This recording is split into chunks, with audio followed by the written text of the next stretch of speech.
Привет, друзья! Как всегда, утренний выпуск новостей Германии и Европы. Напомню, что также выходят новости в обед и ближе к вечеру. Сегодня в Германии произошел необычный случай.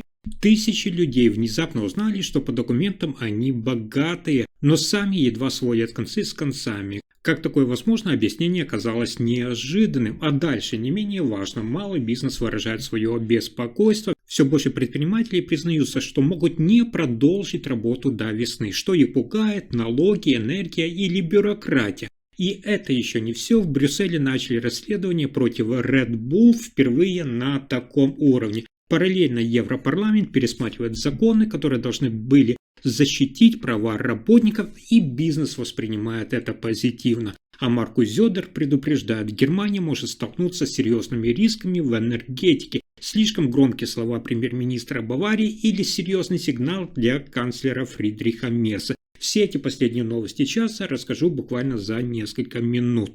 Итак, в Германии началась необычная дискуссия. Многие граждане внезапно узнали, что по официальной статистике считаются богатыми, хотя сами так себя не ощущают. Исследование показало, большое число людей недооценивают свое состояние. Они думают, что принадлежат к среднему классу, хотя на деле владеют имуществом, которое делает их обеспеченным. Причина в том, что статистика учитывает не только зарплату, но и стоимость недвижимости, долей в бизнесе, накоплений и инвестиций.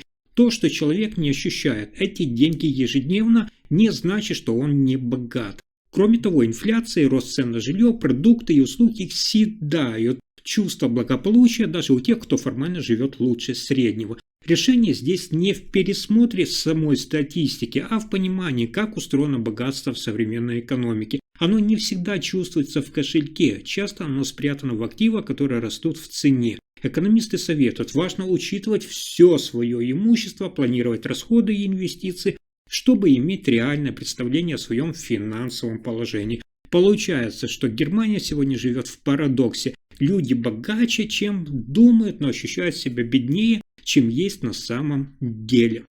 Следующая новость – одна из самых важных для экономики Германии. В Германии растет тревога среди предпринимателей. По данным Института экономических исследований ИФА, почти каждый пятый самозанятый опасается, что его бизнес может не выжить.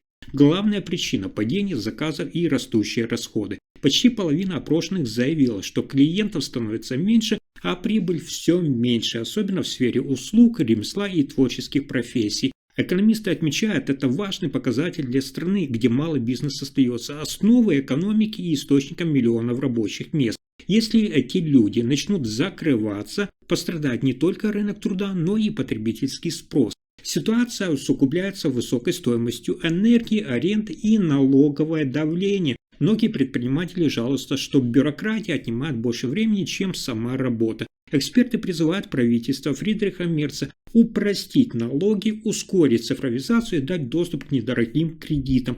Без своевременной поддержки Германия может столкнуться с уменьшением активного малого бизнеса и снижением предпринимательской инициативы, которая долгие годы способствовала экономическому росту.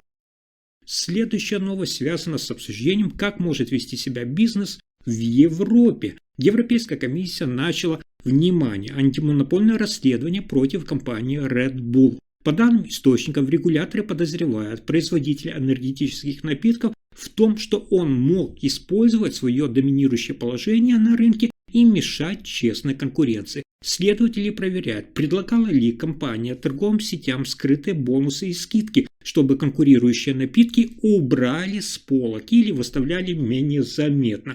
Red Bull, по предварительным данным, также мог влиять на то, как расставляются товары в магазинах, занимая позиции, где другие бренды просто не могли быть замечены покупателями. Для Еврокомиссии это серьезный сигнал. Подобные схемы способны ограничить выбор покупателей и удерживать цены на высоком уровне. Если подозрения подтвердят, Red Bull может быть оштрафован на сумму до 10% от своего годового оборота. Сейчас компания обязана предоставить объяснения и документы, подтверждающие законность ее маркетинговой политики. Для Европы это расследование стало примером, как Евросоюз стремится поддержать принципы честной конкуренции, а для миллионов покупателей это шанс, что на полках супермаркетов появится больше выбора и, возможно, даже снизятся цены на популярные энергетические напитки. Но на этом сюрпризы дня не заканчиваются. Европейский парламент принял внимание решение ослабить закон о цепочках поставок, который должен был обязать компании проверять своих поставщиков на соблюдение трудовых прав и экологических стандартов. Напомню, ранее компании были обязаны тщательно контролировать абсолютно всех поставщиков по всему миру, чтобы не использовать продукцию, произведенную с нарушениями. Теперь требования становятся менее жесткими, проверка будет обязательна, но для меньшего числа компаний. Ответственность за нарушение также снижается, а сроки вступления в силу директивы откладываются. Причина такого решения – это обеспокоенность бизнеса. Многие компании считали, что строгие правила создают дополнительную нагрузку и ставят их в невыгодное положение по сравнению с международными конкурентами. Для европейских потребителей и общественных организаций это важный момент, так как контроль над правами работников и экологическими стандартами становится менее строгим. Для компаний же это дает время на адаптацию и уменьшает риск штрафов. В ближайшие месяцы будут продолжаться обсуждения и корректировки, но на данный момент закон вступает в более мягкой форме. И это только начало. В Германии обсуждают повышение цен на энергию и ее влияние на экономику. Баварский премьер-министр Маркус Зёдер предупредил, что страна может столкнуться с серьезными трудностями в экономике, если не будут приняты меры по снижению стоимости электричества и газа. Он подчеркнул, без дешевой и стабильной энергии предприятия потеряют конкурентоспособность, а рабочие места окажутся под угрозой. Проблема в том, что энергозатраты для промышленности продолжают расти. Особенно остро это ощущается в южных регионах страны, в Баварии и в Баден-Вюртемберге. Чтобы предотвратить возможные сложности, Зёдер предложил ускорить строительство газовых электростанций и ввести специальные тарифы на электроэнергию для промышленных компаний. Если меры будут приняты, предприятия смогут снизить издержки, сохранить рабочие места и поддержать экономику. В противном случае высокие цены на энергию могут вызвать снижение производственной активности и сокращение, соответственно, рабочих мест. Решения по этим вопросам сейчас обсуждаются на уровне коалиционного комитета, и от них будет зависеть, сможет ли Германия удержать стабильность промышленности и экономики.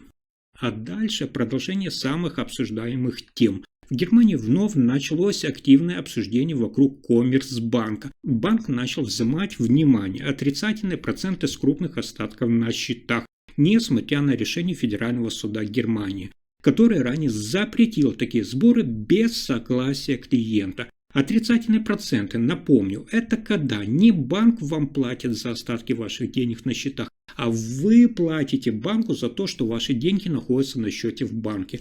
Суть ситуации в том, внимание, что Коммерцбанк начислял сборы в размере 0,5% годовых на сумму свыше 50 тысяч евро. По мнению Организации по защите прав потребителей, это противоречит решению суда, так как клиенты не были должным образом проинформированы. В ответ на действия банка подан уже коллективный иск, чтобы оспорить такую практику. Эксперты отмечают, что исход дела может повлиять на весь банковский сектор Германии. Если суд подтвердит нарушение, банки будут обязаны пересмотреть свои тарифы и практику взимания отрицательных процентов. Это также подчеркивает важность прозрачности и соблюдения правил в работе с клиентами. Если информация оказалась полезной, ставьте лайк, подписывайтесь на канал и делитесь видео. Спасибо за просмотр.